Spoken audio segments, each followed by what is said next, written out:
Merril Moat Day, the annual tradition where the community gathers together in the pursuit of one common goal, free expression. Today marks the day where 10 local artists are given the opportunity to contribute to the Merril artistic landscape.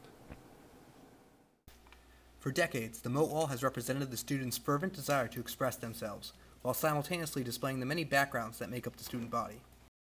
Well, it wasn't, okay, so I remember the brief history of it was that the Moat was created during like the early 60s simply for the protests and civil rights movement, so freedom of expression, freedom of speech, so the idea of actually painting on the Moat was, I actually like that idea, you know, and on top of it, you know, people just want to express themselves, and what better than a plain wall, you know, so I'm down for it. I like it. I like how everybody has, you know, their own styles, and yet this shows individuality, and then on top of it, it shows all the diversity that we have here at Merril, so I like it.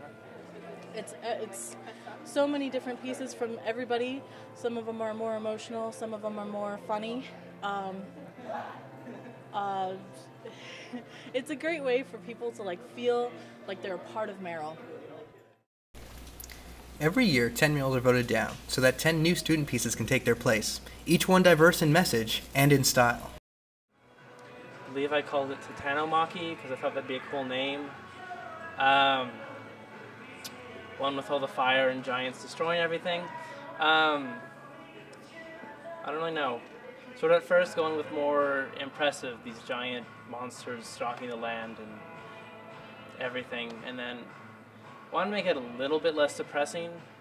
So there's a small figure in the corner that has some plants around them and a slingshot, and that's sort of more, okay, in the midst of all this destruction, there's at least some hope. This person will probably survive.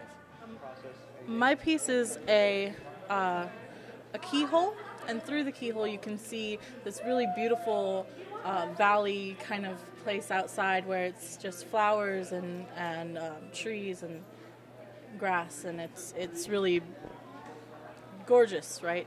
And the meaning is basically go outside, and it doesn't just mean go outside, you know, into the forest. It means like go outside of yourself,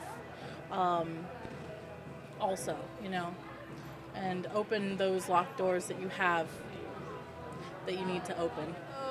My piece is called The Broken Mirror of Innocence on Each Forgotten Face. That is a line from a Bob Dylan song called Every Grain of Sand.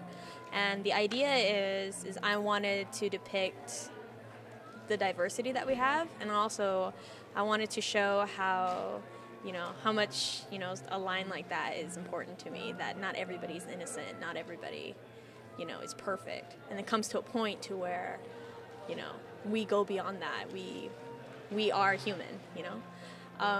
The piece is actually very personal. Everybody's face is fragmented because, you know, fragmented innocence, but every face on there is a member of my hall. So it's actually a portrait of everybody that I go with, like I lived with. So this is not just for me, it's for them. And that at some point, no one will be able to recognize us because, you know, 4 years go by, nobody knows who lives in the dorms, so, and it'll just tie back to the piece, a forgotten face, you know. Well, there you have it. This noble tradition lives on for one more year. There's just one question left on everyone's mind. What new murals will join the wall next year? For BSN, I'm Paul Vasquez.